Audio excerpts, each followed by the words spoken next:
ඉතින් ආයුබෝවන් කියලා පිළිගන්න ඔයාලා මගේ channel එකේ දෙවෙනි වීඩියෝ එකට. මම අද මේ වීඩියෝෙන් කතා කරන්න යන්නේ EPS topic විභාගයට අවශ්‍ය මූලික සුදුසුකම් මොනවද කියලා. ඒ පිළිබඳව කතා කරන්න කලින් ඔයාලට කියන්න ඕනේ කොරියන් යන විභාගය කරන්න බලාගෙන ඉන්න ඔයා අපේ channel එක අනිවාර්යෙන් subscribe කරලා අපිත් එක්කම එකතු වෙලා ඉන්න. මොකද ඉදිරියට ඔයාගේ විභාගයට අවශ්‍ය සියලුම දැනුම A to Z ලබා දෙන්න අපි සූදානම් වෙලා ඉන්නවා. එහෙනම් අපි වැඩි කතා නොකර මොනවද මේ විභාගයට අවශ්‍ය සුදුසුකම් කියලා බලමු. ශ්‍රී ලංකා විදේශ සේවා නියුක්ති කාර්යාංශ වෙබ්සයිට් එකේ මේ පිළිබඳව පැහැදිලිව සඳහන් කරලා තියෙනවා. Google එක භාවිතා කරලා slbf.lk කියලා ගහුවම මේ වෙබ්සයිට් එකට ගියයි. ඊට පස්සේ මෙහෙම විදිහට ගිහිල්ලා මෙතනින් පල්ලෙහාට යන්න.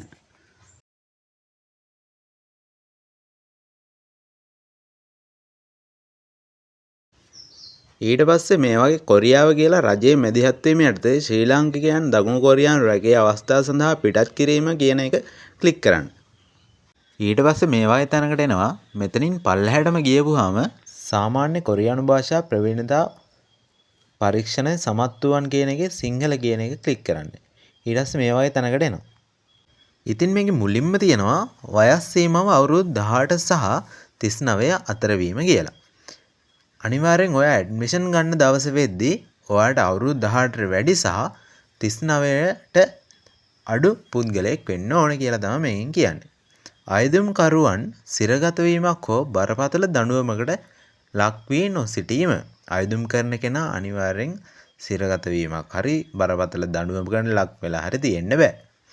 ඒ වගේම මේ කියනවා ආයුධම්කරුවන් සඳහා කොරියානු ජනරජයෙන් පිටුවහල් කිරීමක් හෝ පිටත් වීමේ නියෝග වාර්තාවක් නොතු වීම. ඒ වගේම කොරියාවේ නීති විරෝධී ලෙස එක් දිනක් හෝ රැඳී නොසිටීම. ආයුධම්කරුවන් ශ්‍රී ලංකාවෙන් පිටත් වීමේ තහනමකට ලක් නොකොට තිබීම. අනිත් එක තමයි ආයුධම්කරුවන් වර්ණ අන්ධතාවයෙන් හෝ වර්ණ දුර්වලතාවයෙන් තොර විය යුතුය. මේක විශේෂ කරුණක්. ඔයා අනිවාර්යෙන් කොරියන් එක්සෑම් එක කරන්න බලාපොරොත්තු වෙමින් ඉන්නවා නම් පාඩම් කරන්නත් කලින් අනිවාර්යෙන් ඔයාට වර්ණ අන්ධතාවය තියෙනවද කියලා බලා ගන්න එක වටිනවා. මොකද ඔයා මහන්සිලා පාඩම් කරලා විභාගය ලියලා පාස් වුණාට පස්සේ වර්ණ අන්ධතාවය චෙක් කරනකොට වර්ණ අන්ධතාවය තියෙනවා කියලා අහු වුණොත් ඔයාව එක්සෑම් එකෙන් ෆේල් කරනවා.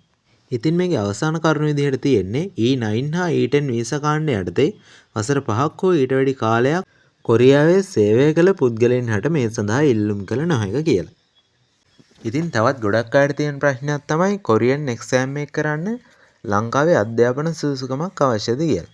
ඇත්තටම A level වත් O level වත් කිසිම අධ්‍යාපන සුදුසුකමක් මේ කොරියන් එක්සෑම් එක කරන්න අවශ්‍ය වෙන්නේ නැහැ. අපිට ඕනේ කොරියන් භාෂා දැනුම විතරයි. ඉතින් අද වීඩියෝ එක මෙතනින් අපි නවත්තනවා. ඔයාලා පොඩි හරි දැනුමක් මේ වීඩියෝ එකෙන් ලබා ගත්තා කියලා හිතනවා නම් ලයික් එකක් කමෙන්ට් එකක් දාලා තව කෙනෙකුට මේ වීඩියෝ එක බලන්න ෂෙයා කරන්න. ඉතින් වෙනදා වගේ ඔයාලට අදත් කියන්න තියෙන්නේ අපිත් එක්කම හැමදාම එකතු වෙලා ඉන්න. ඔයාගේ කොරියන් ගමනට අවශ්‍ය සියලුම දැනුම කොරියානු හෝඩියේ සිට සරලව ඔයාලට උගන්වන්න බලාපොරොත්තු වෙලා සිටිනවා.